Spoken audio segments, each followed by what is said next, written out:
In recent years, the never-ending conflict between China and Taiwan has raised alarm bells across the international community, especially anytime the Chinese military crosses over the Taiwanese Strait. So why are there two Taiwanese sets of islands, Kinmen and Matsu, that are on the Chinese side of the Taiwanese Strait? What is even more unusual is the fact that these islands are actually right off the coastline of mainland China. In order to explain how this perplexing arrangement was established, we first need to revisit the tail end of the Chinese Civil War. The Chinese Civil War was a military conflict between two fractions, the Chinese Communist Party led by Mao Zedong and the Nationalist Party led by Chiang Kai-shek. By October 1949, the Communist Party controlled the northern region of China. It was only a matter of time before the Communist Party would sweep through and control both the northern and southern regions of China as well. The Nationalist Party knew they couldn't control its positions in mainland China any longer due to the pending advancement of the Communists. As a result, Chiang ordered the Nationalists to retreat to Taiwan in order to regroup. Strategically, Chiang decided to hold on to a number of islands off the coast of mainland China for two main purposes. Number one, to provide cover protection for the majority of his troops during the sea crossing over to Taiwan, and number two, to one day use these islands as a gateway for the Nationalists to return and start a counter-offensive to recapture mainland China. Although this may seem like a far-fetched idea today, however, at that time, the Nationalists did have the military support of the US government, and the Chinese military was quite vulnerable, especially given that it didn't even have an air force. Mao knew capturing these offshore islands were crucial in order for the Communist Army to cross into Taiwan and wipe out the Nationalists completely. Mao ordered General Ye Fei to lead an army of 20,000 soldiers for this mission. However, Chiang got news of this pending attack and he decided to fully prepare for this battle by heavily fortifying Kinmen Island, which included laying over 7,000 landmines, 200 earthen bunkers, and other anti-amphibious landing beach obstacles to stop the advancement of the Communists. The Communists, thinking they would easily capture Kinmen just like the rest of the Nationalist positions in mainland China, had significantly underestimated the Nationalists for this clash known as the Battle of Kinmen. With poorly built amphibious boats and ill-equipped soldiers, the Communists were not able to mount much of an attack and the Nationalists were able to thwart the advancement of the Communist army. Afterwards, Mao wanted to immediately organize a second attempt to capture Kinmen Island. However, the Korean Civil War resumed. Mao decided to lead an army to assist North Korea in its battle against South Korea and the United States. This handicapped Mao tremendously as the Korean Civil War had exhausted a significant portion of his military resources. When the Korean War ended in a standstill, the Communists and the Nationalists immediately resumed shelling each other around the offshore islands, which led to a series of Taiwanese Strait crises in the 1950s. The Communists were able to capture both Hainan Island, an important strategic location off the southern coast of mainland China, as well as Dachan Island, which demoralized the Nationalists because the island was symbolic as it was located in the province in which Chiang Kai-shek was born.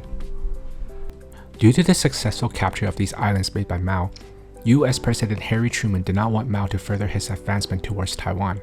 The US and Taiwan signed a mutual defense treaty, which was widely viewed as a pledge by the US government to support Taiwan if the Communists continued to attack Kinmen and Matsu Islands. A couple years later, when the Communists began shelling the offshore islands again, the new US administration led by President Eisenhower considered a series of options to protect Taiwan, which actually included the use of nuclear weapons to bomb mainland China. However, Eisenhower ultimately decided the best course of action was to sail a large US naval contingent into the Taiwanese Strait. Mao knew the Communist Navy was no match in comparison of the US, and as a result suspended his attempts in capturing Kinmen and Matsu Islands. By the end of 1958, Mao's right-hand man Zhou Enlai and the Eisenhower administration negotiated a ceasefire. The Communists promised they will stop shelling Kinmen and Matsu Island as well as suspend their advancement towards Taiwan for the foreseeable future. The US, on their end, will not support Chiang's nationalists in their perpetual desire to retake mainland China. This infuriated Chiang as it was his lifelong ambition to one day reclaim mainland China. Nevertheless, the status quo has remained in place for over 60 years. Therefore, one has to wonder why hasn't the Communists attempted to take over Kinmen and Matsu Islands again since the 1960s, especially given the recent actions by China to constantly cross over the Taiwanese Strait to intimidate Taiwan. This question is even more puzzling when taking into consideration that China's economy and military has grown substantially stronger than Taiwan's over the past few decades. The main reason for this has nothing to do with military considerations, but rather it has to do with both the Communists and the Nationalists trying to protect their political objectives. Both the Communists and the Nationalists agree on the One China principle, that there's only one sovereign state under the name of China. Both parties believe they're the rightful government of all of China, which includes Taiwan. If either the Communist Party were to take over Kinmen and Matsu Island, or if the Nationalist Party simply abandoned these islands, it provides a strong legal argument for any independent movement in Taiwan to state that there isn't any connection whatsoever between mainland China and Taiwan, and therefore making it easier to argue that Taiwan is an independent country in their quest to acquire support from the international community. But by keeping the status quo where Kinmen and Matsu Islands remain token regions of Taiwan, both the Communist Party and the Nationalist Party deter any Taiwanese independent movement from making this argument. So what is life like for residents in Kinmen and Matsu Islands presently? Both Kinmen and Matsu Islands had remained under martial law for over 40 years after the Chinese Civil War ended in 1949. In 1992, the Nationalist Party lifted martial law for both of these islands, and it initiated and promoted cross-level exchange for Kinmen and Matsu Islands with mainland China. Since then, tourism has flourished and the local economy has grown significantly in both Kinmen and Matsu Islands over the years. For Kinmen Island, it accepts tens of thousands of tourists each year, with the majority of them from mainland China. A ferry ride from Fujian Province, China to Kinmen Island only takes 30 minutes. Old military sites and museums are key attractions in which tourists can see old relics from the Civil War. Matsu Islands, on the other hand, is less visited by tourists. Perhaps the reason is that it is not as easy to travel to in comparison to Kinmen. Nonetheless, Matsu Island also showcases historical sites and breathtaking sceneries, most notably the magical blue-tear bioluminescent scenery. However, it hasn't been all rosy and without any tensions for the residents of these islands.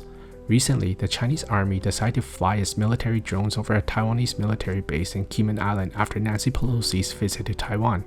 And during the summer of 2021, it has been reported that Chinese sand dredgers would enter near the coast of Matsu Islands to pump up sand from the ocean floor.